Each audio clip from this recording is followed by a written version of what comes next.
in the Bancorp studio until further notice due to what else? Protocol.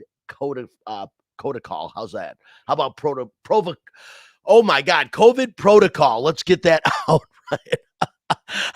A little delirious. Late night last night at Allegiant Stadium. Listen, joining me on the show is social media director Spencer the Wiz Ostrovsky.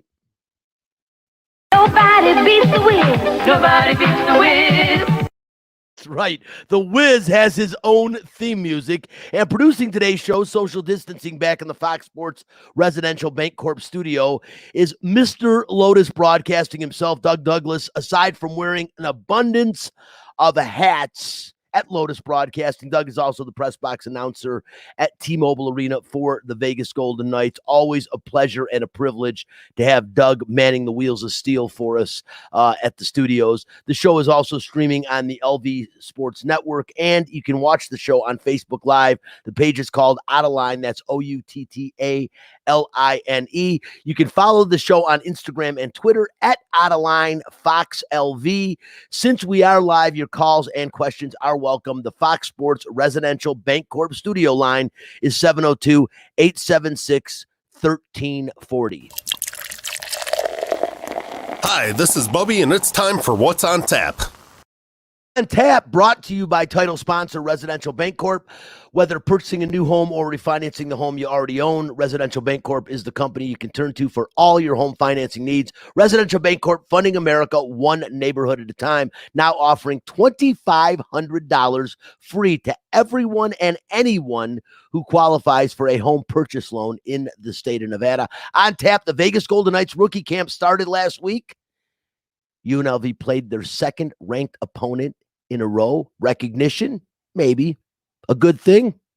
Not so much. A record number of upsets in college football after 3 weeks.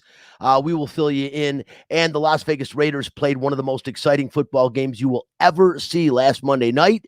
Next up for the Silver and Black, the Pittsburgh Steelers in less than 2 hours from right now. Plus, key Week 2 matchups in the NFL. We'll talk about those. The first place Las Vegas Aces wrap up their regular season today. The Aviators only have one homestand left in 2021. We'll tell you about that. And time permitting, we'll talk about the Major League Baseball playoff races, which are tightened up, and it's always an exciting time of year in Major League Baseball. So that's what's on tap. If you are looking to buy a home or to refinance the home you currently own, choose a company you can trust. Residential Bancorp, funding America one neighborhood at a time. And right now, Residential Bancorp again is offering Nevada home buyers $2,500 toward closing costs for anyone and everyone who qualifies for any home financing purchase loan in the state of Nevada. For details, you can call 702-964-5720. Once again, Residential Bancorp, funding America one neighborhood at a time. Spence, I'm tired, man. A long night, a 7:30 kickoff, maybe a little bit later than that, about 7:35, I think is when they actually kicked off. And I didn't get home till almost 12:30. And, I got a show to prepare for in the morning. So I'm a little tired today. What was the crowd like at I know we're going to talk about the UNLV game, but what was your kind of impression of the crowd? You had the first game where everyone's pretty much going to go because of the excitement around it to have the home game. But now that we're going later into the season, this was a ranked opponent. How would you compare the two? I would say, comparing it this way, it was the biggest crowd UNLV has played in front of in Las Vegas in probably 20 years. I mean, the stadium didn't look overly full, but it's a 65,000 plus seat stadium, so it's not going to look overly full, but it did. The problem was it was like a home game for Iowa State. As me and Chris Chapman were sitting doing the pregame show on ESPN Radio, the leader of Las Vegas, we were watching people come in, and it was just person after person after person of Iowa State. We thought we saw a decent number of UNLV fans, but once the game got going and you could hear the cheering, I mean, it was like a little mute muffle when you heard UNLV cheers, and when Iowa State, they were cheering loud. It was cool. It was a cool atmosphere. It's cool that they've played two ranked opponents in the first 3 weeks of the season. The record, not so cool, and last night's game and some of the stuff I saw, not so cool as well. And like we said, Spencer, we'll talk about that in a little bit.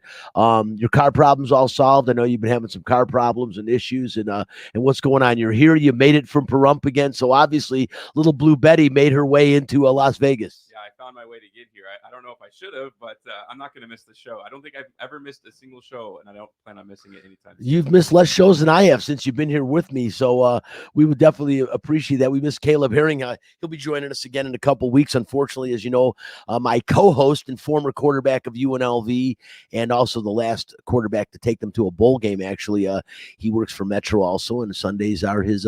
He got moved to Sundays, but I saw Caleb last night at the game, and he does a great job with Russ Langer on the play call for UNLV on ESPN Radio.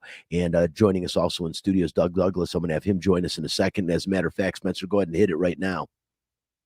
Hockey players, as you know, are warriors. They don't give up. They come to play every game. It's time for Nightcap, a cupful of the Vegas Golden Knights. From highlights to interviews to special events, the puck starts here.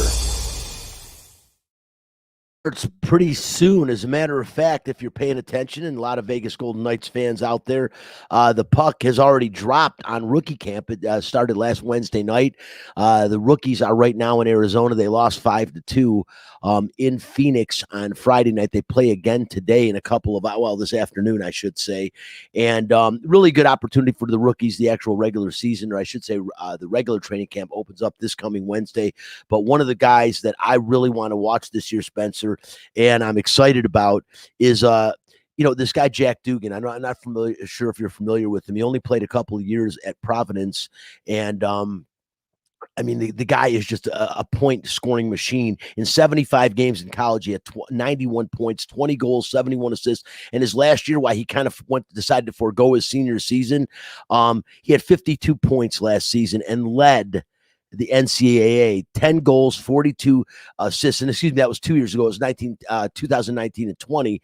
And then after a dominant college career, again, he decided to forego his last season, and he joined the Henderson Silver Knights for the 2021 season. And after just one shortened season with the Silver Knights, he put up his strong numbers again.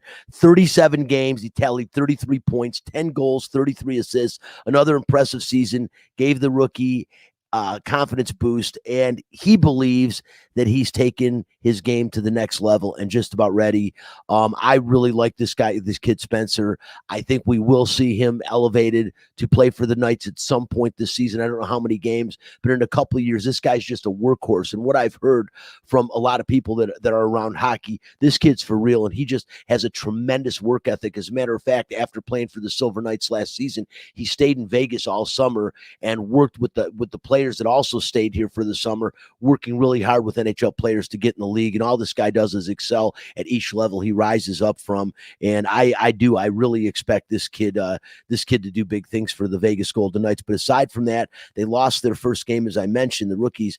And I think it's tonight. The game is it's Friday night. It's this afternoon at 2:00, and they'll play at the Ice Den. Today they play against the San Jose Sharks rookie squad, so that'll be interesting. I mentioned Wednesday training camp opens up, and the first preseason game is going to be September 26th, so right around the corner before the first season game, and they'll play against the San Jose Sharks in that first preseason game. But going to be very interesting. They announced they just announced this past week in the 82 game season they're going to have a full season this year. As we know, 12 of those games will be nationally televised. And I believe it's either the most or the second most of any team in the league for televised games. That's how popular the Golden Knights have become in just 4 straight seasons. Doug, back there, what are you expecting this year from the Vegas Golden Knights this season? I mean, a lot of people felt maybe last season might have been their best season of the 4 to get over the hump, get back to the Stanley Cup Finals and win this thing. Now Marc-Andre Fleury's gone. You got Robin Lehner is officially the Vegas Golden Knights' top netminder. What do you think, Doug? Is this a team, a little bit of transition that can make a run? First off, good morning, Brian, and nice Aces hat. Love the Aces hat in the Raiders shirt. But secondly, yeah, I think they can. I think they're going to benefit from a more normal NHL season. And as you know, let's be honest, they play in probably one of the weaker divisions. We'll see what the Kraken does, but with the California teams, none of them look to be lights out. It's going to be very interesting. I do want to say one programming note on Monday. we'll have the rookie game right here on Fox 98.9 FM and 1340. That's an 11 a.m. game. So we don't have today's game, but we do have that game. So it should be interesting. And yeah, kind of Jack Dugan and Peyton Krebs are the two that I've really got my eyes on here early, and we'll see how they do. But yeah, I expect the Golden Knights to have a very good year, especially because they're back in the weaker division, can build up some points. And as we know, home ice isn't the end all be all. They lost to Montreal, but they beat Colorado, and that was kind of vice versa. But still, guess what? It's a nice thing to have. And one last thing, September 26th, what a wacky day. Raiders game earlier, home game against the Dolphins. Then later that night, the first preseason game. I mean, talk about a Las Vegas is a hub of sports now. It's crazy, Doug. It really is, and I'm going to talk about it a little while, but the Las Vegas Aces, although they're going to have a tough time, there's some good teams. I mean, Seattle's a really good basketball team, and of course, they're behind Vegas, but it'll still be a tough run. But I said the Aces could be the first professional sports franchise to bring a championship to Las Vegas, and a lot of people would have said the last couple of years the Vegas Golden Knights are going to be that team, but the Aces are poised to make a run. You're talking about 5 Olympians on this team, 6 if you count Liz Campage, who would have been an Olympian with the Australian Olympic team, national team, had she been healthy during the Olympics. This is an exciting team to watch. I get mixed emotions when I talk to Doug and Spencer about the Aces, and Spencer, of course, doing Aces Up, our brand new sponsored feature on the show. But when we talk about the Aces, and we're going to do that in a minute, it is interesting, this team and the way they've come together, the person they're coached by, and I really like them. But real quickly, before we completely get away from the Vegas Golden Knights, again, the 82 season, as Doug mentioned, I think is going to get them back feeling into normality. But Doug, the one question that I'm getting asked all the time, do you think, how do you think the fans are going to react when they first get to T-Mobile Arena? They see the Aces. Do you think last season is completely wiped out? Do you think guys like Mark Stone are forgiven for, basically their ineptness in the postseason last year? I mean, this guy, I was saying all last year, I'm not going to say Mark Stone was one of the best kept secrets in the National Hockey League. Everyone knows how great of a player he is. But I said, as far as he's not mentioned among the elite players sometimes, and it was a little bit bothersome. And then we see what happens in the postseason. Doug, do you think the start of a new season erases everything that happened last year? And I said, probably the best thing that happened to Marc-Andre Fleury was this trade, because I think he will be welcomed so warmly in January when Chicago comes to town, and I think people have put that behind him. Had he still been a Golden Knight, I think that would still be a subject that would still be being talked about. Yeah, it'll be interesting. I think the first 5-game win streak they go, that will get all the fans back. But I do know, because as you know, it's many of these VGK fans are new to hockey and even new to sports. I can speak from that from people in my family that never followed sports that much until the Vegas Golden Knights came into town, and they're hurt. I mean, they fell in love with that first season, and every time anybody from that first season goes away. Having said that, a 5-game win streak, Leonard rips off a bunch of wins in a row, and all will be forgiven by, let's say late October. I can't disagree with that. And, it is a little bit of the lack of knowledge in hockey, although I give the Vegas Golden Knights fans and the Las Vegas fans credit, as they are really embracing the sport and learn well. One of the things that I can't say it cracks me up. I understand it, but the dissension over like Ryan Reeves. And I remind people that when he first started skating for the Knights 4 years ago, when they brought him in and this team had great chemistry, everyone was complaining, we don't want this kind of player. This is not who the Vegas Golden Knights are. And within a couple of months, they embraced him, and he became one of the favorite Vegas Golden Knights. And now people are complaining that he left, like, oh my God, it's going to open up this team. Trust me, with Keegan Colasar, Will Carrier, they have the physicality they need. But again, you also need scoring punch even on that fourth line. And Ryan Reeves was a guy who every now and again was going to get you a chippy goal, but he's not going to put the puck in the net. And the other guys that I mentioned, Keegan Colasar and William Carrier, both are guys that can score goals as well as bring the physical element to the Vegas Golden Knights. And as much as I think we all like Ryan Reeves, what he brought to not just to the team, but the community. I mean, he was an off the ice guy that was out there in the community that was really well embraced. He's going to be missed just like Marc-Andre Fleury, but people, welcome to professional sports in Las Vegas. Hockey's like any other sport. Changes are going to be constant. The two constants in life, time will pass and things will change. We've talked about it before. And the Golden Knights are going to make changes. Hopefully, those changes will keep them in the upper echelon of the NHL, which I think they will at this point. We're going to really find out what Robin Lehner is like now for a full season. It's been a bit since he has been the main man in net, never for the Vegas Golden Knights. So it's going to be interesting to see how he responds this year, given the reins and basically taking the place of the face of this franchise for the first 4 years. I'm really interested to see how the fans embrace him. And I'll tell you, if he doesn't play well, that's when we are going to see our first controversy and adversity amongst Vegas Golden Knights fans in Las Vegas. If Robin Lehner gets off to a poor start and lets in some bad goals like he did against Colorado when he was a little bit rusty, he's going to have to play well from the jump, because the Vegas fans are looking for more of a reason to be angry about Marc-Andre Fleury. So I hope Robin Lehner doesn't give him one. I think Robin Lehner, totally different style of goaltender. His runner is huge, naughty, covers the whole net, where Marc-Andre Fleury was a cat. I mean, he just was wiry and all over the place. So two different styles, but believe me, the big body of Robin Lehner will keep a lot of pucks out of the net this year. We've gone way over on the night segment, but hey, you can never talk too much about Vegas's glory. And like I said, I'll always embrace and love the Vegas Golden Knights. Spencer, UNLV last night, second game that they have played. And, I'll just start off before we get into this whole thing, because they were completely outclassed. I said before the game, and we've got it on record there, Doug, I didn't grab the piece, but during the pregame show with Chris Chapman yesterday, when me, Chris, and Paloma all picked our games and our final scores, I said 43-3. I thought there would be a safety. I thought Iowa State would record a safety since they've got the second best team in the country. I wasn't trying to be a naysayer. I was being a realist. And 48-3, I wasn't too far off. At one point, it was 41-3, and I'm texting Magnum, who's in the spotting for Caleb and Russ Langer, and I'm like, hey, all we need is a safety, and I hit that right on the number. So, but I did hit UNLV. I said UNLV would get one of their most valuable players on the field at some point, which is Daniel Gutierrez. Never like to say the kicker is one of your most valuable players, but hey, he's 5-0 on field goal attempts this year. So he's kicked all 5, 4 in the first game. I think, is he 5-0? 6-0, I think. 4 in the first game, 1 in the second game against Arizona State, and 1 last night. So 6-0 on the season. And, I don't know what to say about this game, because there's not a lot of positive I can say.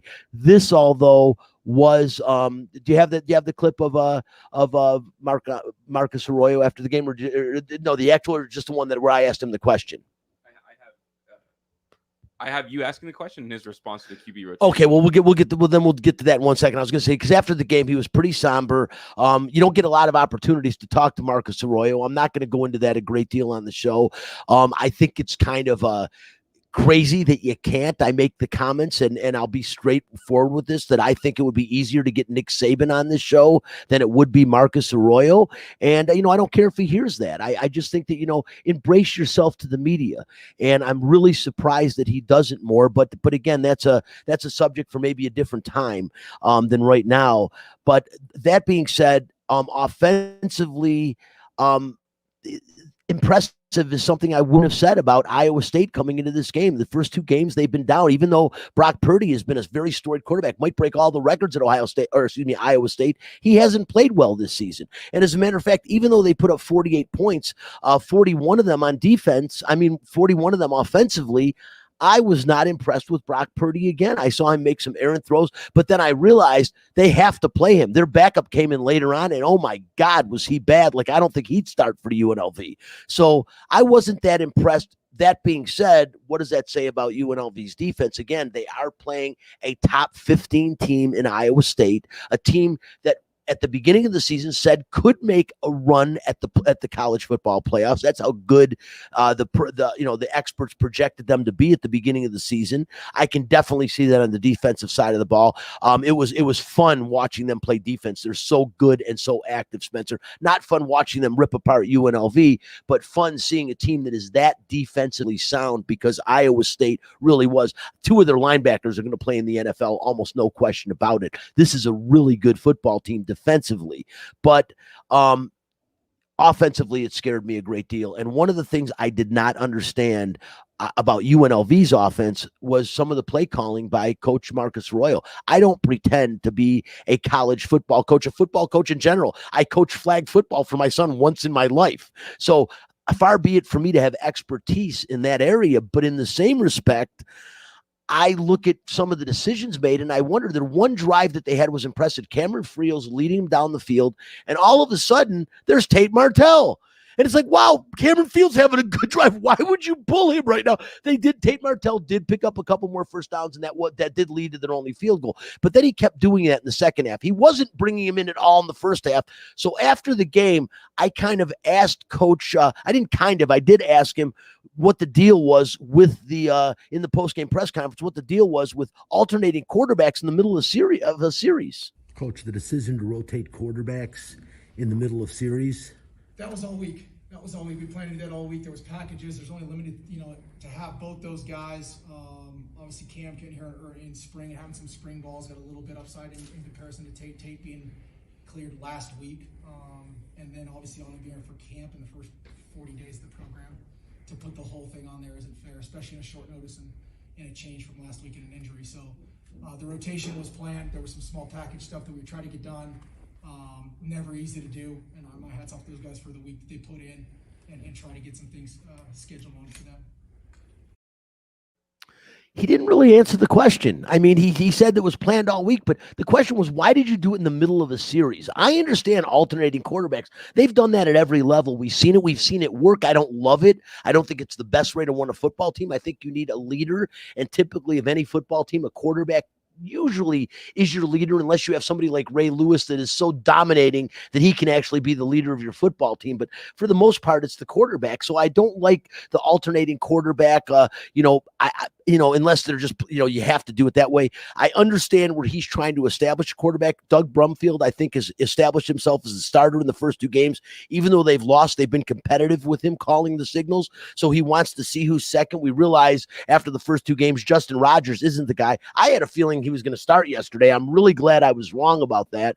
But he had to see whether it was Cameron Friel or Tate Martell. He could say, he talked about Tate Martell in the post-game presser, not, just getting cleared last week because of the thumb surgery he had in the offseason. He does know the plays, but I was just really surprised in the middle of the series you would alternate. You would run another quarterback in, Spencer. That doesn't make a lot of sense to me. I was standing on the sideline with my friend Brian, and we were like, what is going on here? Like, this is really bad. Like, why would you do this? It doesn't make a lot of sense.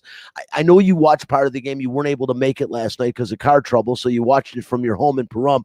What did you see, and were you kind of surprised when all of a sudden you see Tate Martell running on the field? It's like second down, and he's bringing another quarterback on the field. It gives me flashbacks to our very own Las Vegas Raiders. They were the Oakland Raiders at the time with Jason Campbell and Bruce Gradkowski. They used to do stuff like that. The crowd used to chant Bruce. It's a funny memory. But honestly, the biggest takeaway for me from these past two UNLV games is they've played some of the best talent in the country. Technically, they're not Ohio State or Alabama, but still, nonetheless, they're some of the best of the best. And will they be able to take those performances of playing against such top talent and then be able to carry that forward to the lesser talented teams that are more on their level and actually be able to get those wins? That's the only thing I think that you can take away from yesterday is wow, that is how good they were. The next team we're playing isn't as good. So can we take advantage there, knowing that we felt the pain of the best team in the country? And, Spencer, to say the next team isn't as good, the team that they're playing next week on the road just got done beating a team that was only ranked one place behind Iowa State, and that's UCLA. And they were handled by Fresno State. Now, not that it wasn't a competitive game right down to the wire. It kind of was, but in the long run, Fresno State won it going away, and that was at the Rose Bowl. Now they go back home to play against UNLV. I mean, I don't think it gets any easier for UNLV in the Mountain West Conference, and I'm concerned about this. Doug, real quick, if you're still tuning in, I don't know if you got a chance to watch the game last night, but am I being too harsh on the Rebels? Because I'm really trying not to be. I want to be fair, but I also want to be honest. In one word, no, you're not being too harsh. I watched till they stopped him on that 4th down play. That was probably the highlight of the game for UNLV when not Fresno State, good Lord. Iowa State was trying to go in and go up 21-0. They stopped him there. I watched a little bit more. Then I got to be honest, bedtime called. I'm an old man. Doug, I was going to say that, if I would have been at home, I'd have turned that. If you had insomnia last night and you were at home, that would have been a great way to fall asleep. I'd have turned on that game. No wonder it knocked you out. I mean, and I don't mean to be facetious, or again, I'm trying not to be overly negative. I do see an improved UNLV football team, regardless of the 0-3 record, regardless of yesterday's performance overall. I see an improved UNLV team. I see, I joke around about Daniel Gutierrez being the most valuable player, but a guy that's he's kicked every field goal, including a 51-yarder this year. UNLV's got a decent place kicker. I mean, I'm not, yes, am I scrambling for positives? I am, but the other guy that I think UNLV has that's decent, he didn't have his best game last night, but I think this guy is an impact player. He's only a sophomore. He hits like a Mack truck for a guy that's 6 foot 170, and I truly do believe he'll get a look in the NFL if he continues to improve. I said this after Javen White's sophomore season. I said, this kid, he's long and lanky. He's got to put on some bulk, but he's got an NFL motor. I say the same thing about Noel Williams, but Noel Williams, as you remember, got kicked out of game 1 for a targeting penalty, and it nearly happened again yesterday. He's such a good kid, but after the game in the post-game presser, I asked Noel about that. Noel, were you concerned with the helmet to helmet that it was going to be a targeting penalty? Yeah, a little bit. That's just me. I got to keep on working, got to hit the strike zone, and just got to be better. Yeah, I'm sorry about the low levels, but that is because I'm sitting back in the press conference, and it's one of the only times you get to talk to the players, and the only time you get to talk to Coach Marcus Arroyo. But what I wanted to say to Noel after, but I didn't want to discourage him, and I don't know if the coach wants me saying is, I don't think you want to change your style. His aggression is great, and luckily it wasn't called targeting. I actually thought it was. I was kind of shocked that wasn't considered a targeting call, because he did lower his helmet. It was kind of upper shoulder pad side of his helmet, but I was really surprised. But I love Noel Williams' aggressiveness, Spencer. I think that is something you don't want to shy away from. You'll see Noel Williams covering the best receiver on the other team. Last week against Arizona State, where no one's, we kind of forgotten about it. It's been lost, as it should be. History is gone, and hindsight's 2020. But Noel Williams, that interception he made on the first drive by Arizona State, he stepped in front of Johnny Wilson. Johnny Wilson is one of the best wide receiver pro prospects in the country. He's 6'6", 240 pounds. He's a beast. And Noel Williams is 6 foot, and he climbed the ladder and outleaped Johnny Wilson to take that ball away from him. The interception he made in game 1, that alone shows you this guy's potential. I think the sky's the limit, and I really like him. I like Windman. There's a couple guys on UNLV's defense, I think before it's said and done, they're going to get consideration for the All Mountain West recognition, which is pretty good. And a guy like Noel Williams, like I said, he's only a sophomore, 170. He bulks up to about 185 on that 6 foot frame. This kid could play in the NFL, and that's a bold statement. And 2 guys for Iowa State, as I mentioned, that I love. 3 guys, actually. I love their linebackers. Jake Hummel and Mike Rose are ridiculous. These guys are as good as it gets. Every play, it seemed like they were in around the football. And number 19, who I also thought was a targeting call that should have got thrown out of the game for them, and he's Kaimani King.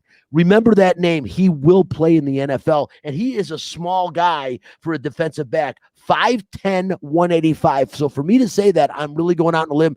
This guy's motor never stopped the entire game. He's only a junior, 1 more year in college, a little bit more bulk on that frame, and this kid's going to be in the National Football League. I believe it wholeheartedly. I think a few guys, as I mentioned, on that Iowa State defense will be in the National Football League. But Magnum used this yesterday, so I'm going to go out with this real corny line, Doug and Spencer. We'll blow past the Cyclones right now and move on to the next subject. He kept saying that the fans are blowing in to Allegiant Stadium with the Cyclones, and I hope I got as little laughs as Megs got out of that as well. But we'll see next week.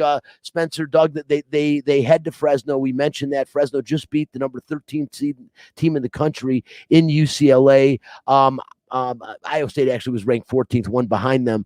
Like I said, it wasn't a monumental, like a huge, overwhelming win, but it was a win nonetheless. And when you look at what Fresno State's quarterback did in that game, guys, how is UNLV going to defend this guy? Jake Hayner, by the way, 39 for 53, 455 yards. He threw 2 touchdowns. He did throw 1 interception.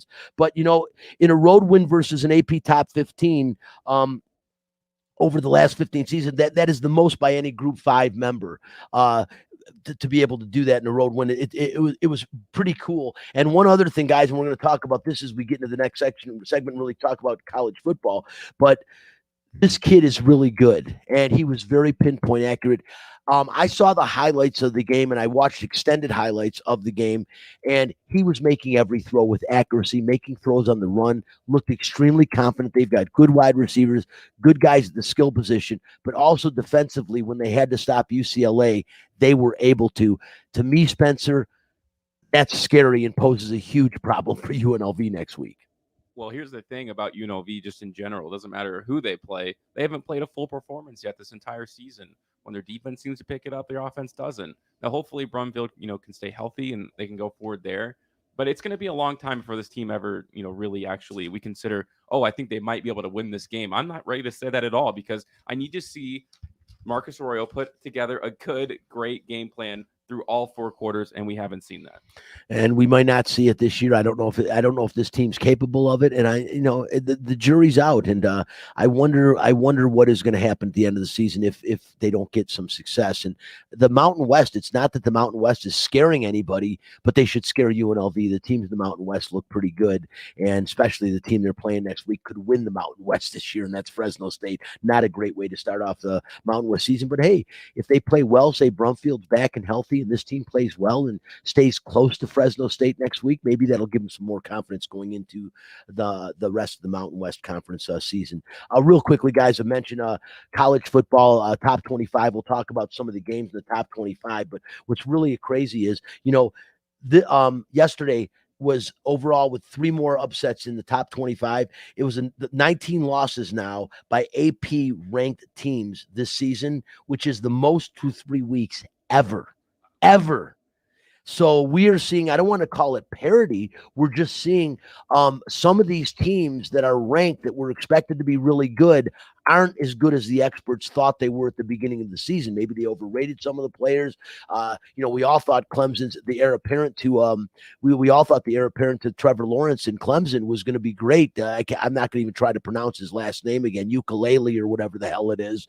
But they're not playing the way we thought they would, and that's I'm really wondering who's going to stand out above the crowd. And the biggest surprise yesterday didn't come in a loss by one of the top. It was Florida who ranked 11th that damn nearly beat Alabama. And I mean, Alabama's is at a 17, I think, game winning streak right now, something along those lines. In those 17 games, they've only 2 of their wins. All their wins have come by more than double digits, Spencer's, except for 2 of them. And both those were against the Florida Gators. They kind of got their number. The last time Florida beat Alabama was when Tim Tebow was their quarterback and Urban Meyer was their head coach. So it's been a minute since Alabama's gone down to Florida, but Florida looks like a very good team. And even with that loss, they'll move into the top 10, in my opinion. But a couple of the upsets yesterday, besides Fresno State beating UCLA, which was the biggest upset, you also had Virginia Tech go down to West Virginia, who looked like a pretty good team. I thought Virginia Tech was going to be better than they're appearing this year. They lost 27-21. And Michigan State, man, my alma mater. You want to talk about maybe the surprise team in college football this year? How about the Spartans? 38-17 on the road in Miami. They're 3-0 right now. Miami was ranked 24th going in. I thought Miami was overranked. I don't think they're a very good football team at all. But still, for Michigan State to go down there and manhandle them the way they did, they've got a new quarterback, Rocky Lombardi, of course, we know is playing at Northern Illinois now, and they thought they were all excited because they were playing Michigan this year, and they remember what Rocky did to Michigan last year playing for Michigan State. Wasn't the same yesterday. Michigan beat the hell out of Northern Illinois, ran the ball all over them, and but those three upsets yesterday, were all surprising in their own right, and Spencer, the college football is a little bit it's different this year. There's a different feel to it post-pandemic, and I don't know what it is, but there is a different feel to it. And the crazy thing is, not in a bad way. No, and I was actually talking about this with a friend that college football really hasn't felt the same in a long time. I don't know exactly what it is, that kind of energy. I haven't felt the energy since Alabama, I think, had attempted a field goal, and was it LSU that had ran it back all the way for the touchdown for that huge upset? I can't remember if it was LSU or someone else, but since that, it was LSU over Alabama. Yeah, it's exactly who it was. Since that moment, it feels like college football hasn't been the same. But now that I see there's more upsets, so I guess like naturally kind of garnishes interest. But still, it seems like the football players are more into it. And I think when you play, in COVID ridden and there's all these protocols and there's less people there, and even the people are all like they were normally like masked up. It's just hard to get into that same mindset. So I agree with you. I think this is one of the best college football seasons we've had in years and years. No, I'm loving watching it, Spencer, and I'm just surprised. Like I said, the experts aren't usually this wrong, but a lot of these top teams, we are just seeing potential and strange upsets all over the board. And I mean, close games that you thought wouldn't be close. I mean, like, Coastal Carolina. I keep hearing about this team, how good they are, how strong they are. Well, they were consistent. They scored a touchdown in every quarter, but they only beat Buffalo 28-25. I mean, is that a number 16 team in the country right now? Buffalo? I mean, you've got to blow that team out. I'm sorry. I thought Nebraska was way too, if Oklahoma's ranked third in the country, how is a Nebraska team? And Nebraska is just not that good. Scott Frost, I don't know, the jury's been out on him for me for day one. I like the guy. I think he brings a lot of energy, former quarterback there, but the results haven't been good. 23-16, that is way too close of a game for the number 3 team in the country to lose or to beat an unranked opponent, regardless whether it's Nebraska or not. So that game kind of surprised me as well as being a little bit too closer to comfort than I thought it would be. And, same with Clemson. Again, I mentioned Clemson.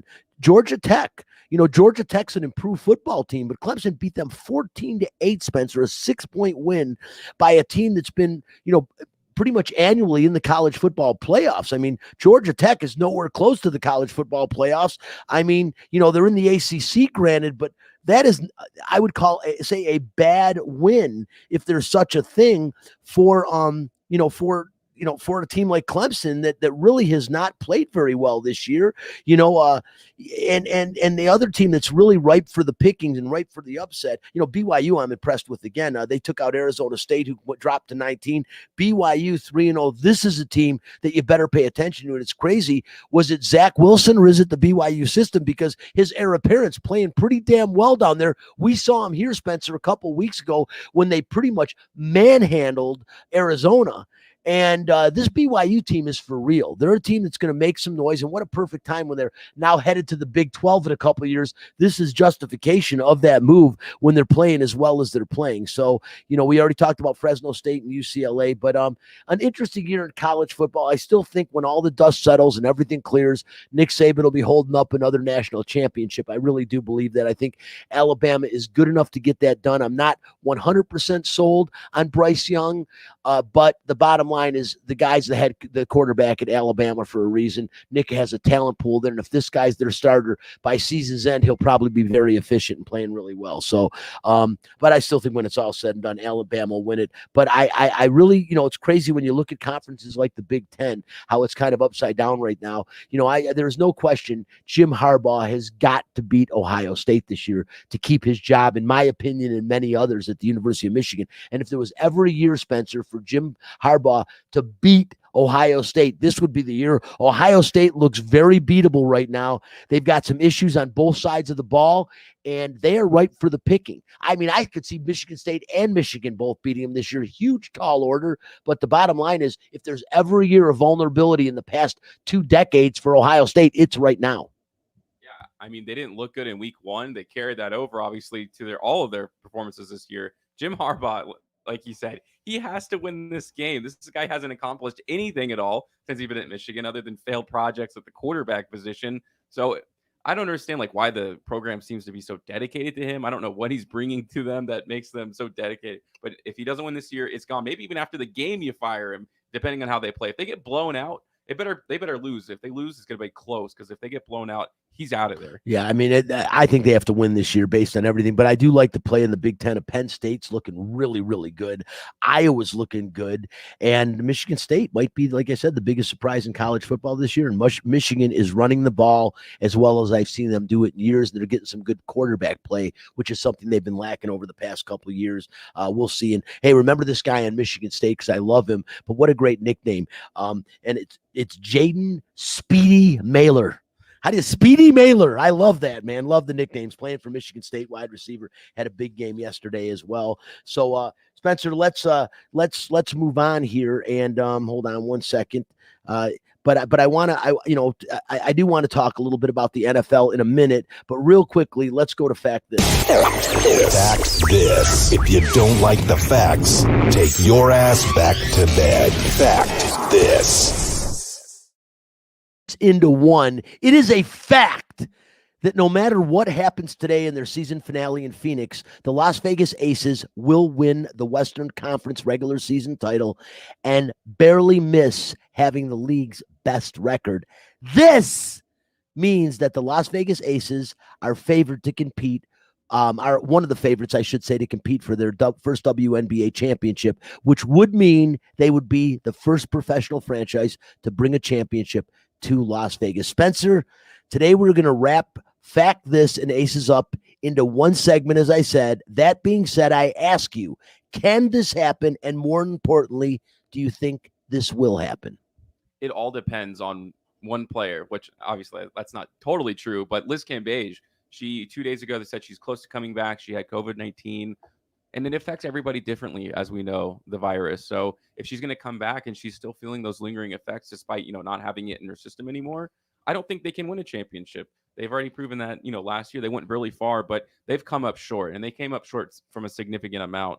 If she is there and she's playing well, obviously they have the most talented roster in the WNBA. They've had that for the past 3 years. We know that. But now, the team's been together for a certain amount of time. Liz Cambage at times in this season was laughing with defenders at her back because they're just too small for her. So we know she can dominate. I think Asia Wilson actually should defer more to Liz Cambage in the playoffs because she's hovering around like 45, 47% in her shooting. So she's a volume shooter. Liz Cambage, I've seen some times where she only has 10 shots. That's not going to get it done against some of the better teams in the league. It's not like they're just going to roll and steamroll through everybody. I think obviously they're going to be favorites on the betting, I'm sure. But in my mind, they have a lot to prove before I can tell them with my own kind of confidence that they are going to win this year. But, we'll see, and we'll be there, obviously. I'm excited to see them play, and hopefully they can get it done. Asia Wilson is obviously going to have to play great. She is the face of the WNBA. I think she's established herself as that, especially after the Olympic Games. And she is going to have to play her game. She's disappeared occasionally in the postseason in the past couple of years when they've made it. But she'll play great, I think. I agree with you 100%. Liz Cambage will be back. It's COVID protocol. She should be back in time for the playoffs. I think they can get past the first round without her. It's going to be from that point forward where they're going to have trouble. But to me, the key to this team is what drives the bus, and that's Kelsey Plum. Her guard play this year, Spencer, has been the best since she has been a professional player. She is finally shooting the ball like she did at the University of Washington, where she became the all-time scorer in college basketball, or I should say single season scorer. She's incredible. And Kelsey Plum, gold medal for the 3-on-3 that she got with her teammate Jackie Young over in Tokyo. And I really think that if Kelsey Plum continues to play the way she has, she drives the bus, she penetrates and distributes the way she's been doing this season, this team should win the WNBA crown. I really think they have the goods to do it. They're going to have a tough time with Seattle. They're going to have a tough time. I believe it's the Sun.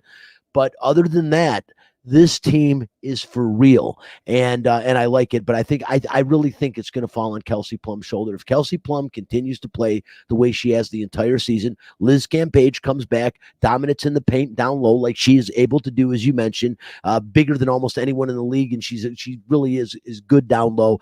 And again, Asia Wilson plays her game. This team, to me, should be maybe the favorite to win the WNBA title. Listen, let's move on to the Las Vegas Raiders, Spencer. This is a segment called S&B, which obviously is silver and black, pretty easy. Used to be S&B when Caleb was around, but now me and Spencer will do the segment.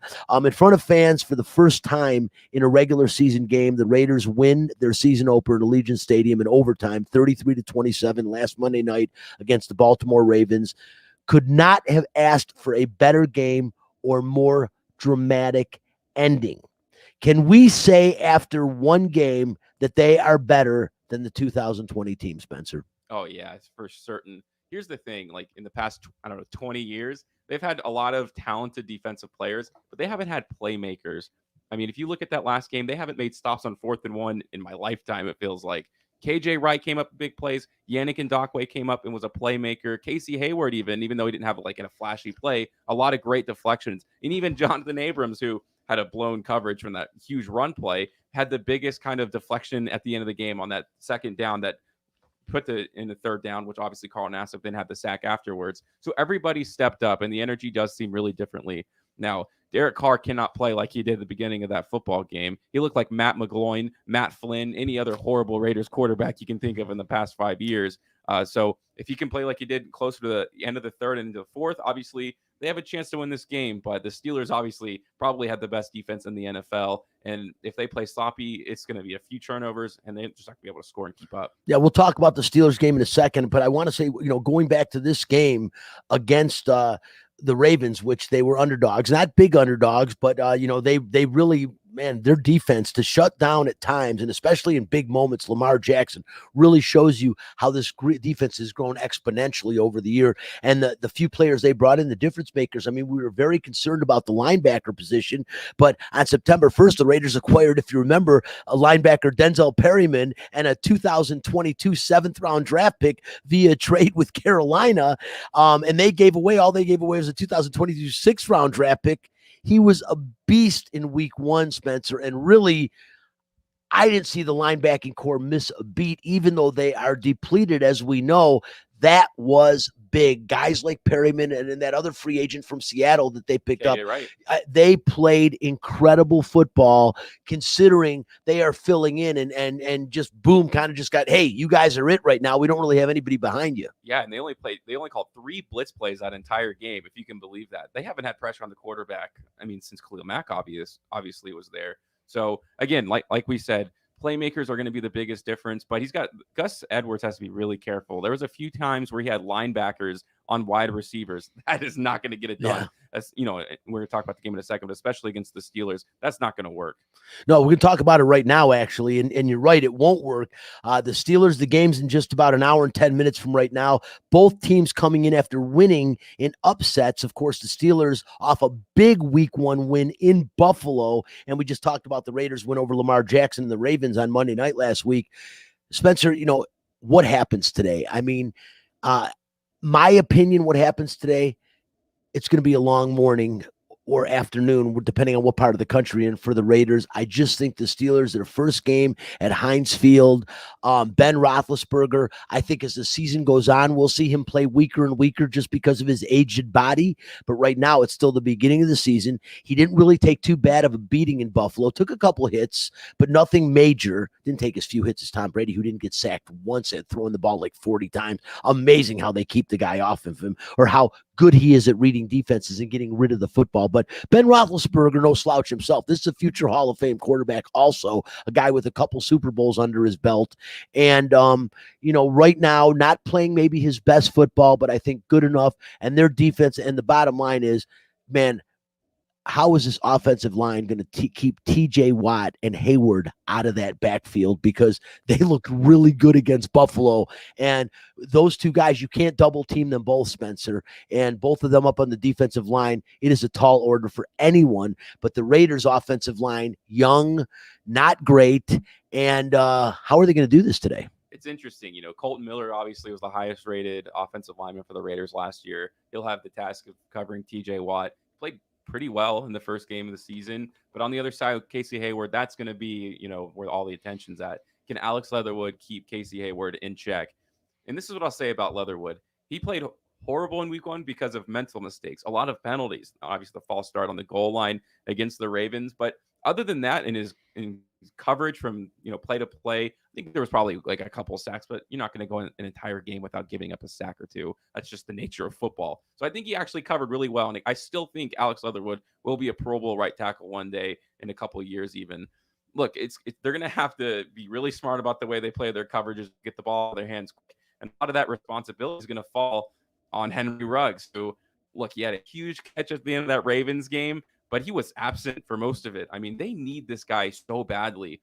They should put Brian Edwards in there in the first slot from rip. I think they give Henry Ruggs a chance. He's clearly not ready for Brian that. Edwards will be, I think, the number 1 receiver, but Henry Ruggs is a great complementary receiver, and maybe they got to figure out he'd be the speediest slot receiver in football if they'd move him to the slot, and that might be where he's best off based on his size and a guy that could run down the middle of the field and be sneaky because he can catch the deep ball, but he's also showed inconsistency, and at times he drops some footballs. That's going to be a problem, but I like Henry Ruggs a lot more than you do because of how fast he is. That's the one thing you cannot coach is speed, and that guy flat out flies, one of the faster players in the National Football League.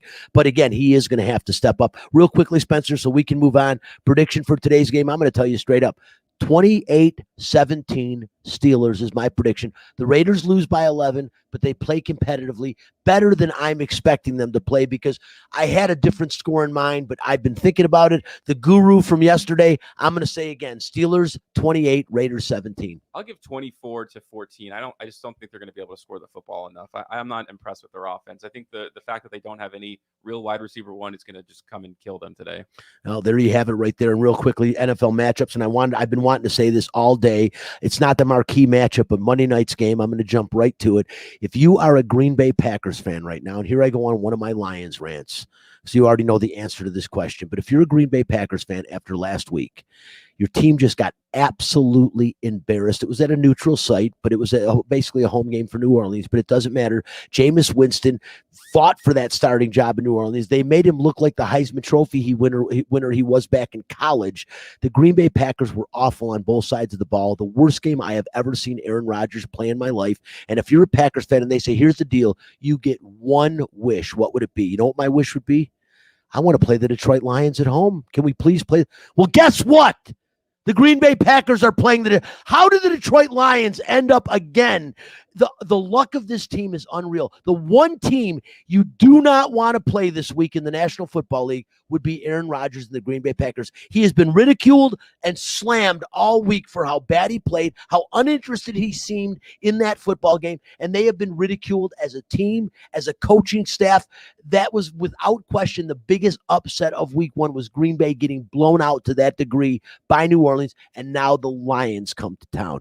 Spencer, this is going to be ugly. I said it yesterday against UNLV. No offense. I said, I don't care how many points Iowa State is giving UNLV. It's a lock. I am saying the same thing with the Lions and Green Bay. Last I saw it was like 12 points and going up. 12 points. If you're out there gambling right now, I'm telling you, wake up, listen to me, and go down and get your ticket before. Well, you got till Monday night. This is a lock. So if you have a real bad weekend, you can make it up on Monday night by taking the Packers. Yeah, and I just wanted to quickly say that, of course, Jeffrey Okudah out for the season once again for the Lions. They're coveted. Yeah, Okudah, typical blown Achilles tendon, and he's a second-year player, their best defensive player. Okudah, first-round draft pick last year out of Ohio State, gone for the season. Welcome to the life of a Detroit Lions fan. Listen, we're out of time. I really quickly want to say the Aviators in the middle of a 6-game road trip in Sacramento, and if you have not seen a game yet at the Las Vegas ballpark, you have 6 more chances starting this Thursday versus Oklahoma City, the Dodgers AAA franchise. Check them out. The ballpark's amazing. Get on down there and see a game. Listen, we're out of time. We'll see you next week. I want to thank co-host and social media director Spencer the Wiz Ostrowski, and of course Doug Douglas back producing the show. Greatly appreciate you, my friend. We'll be back next week.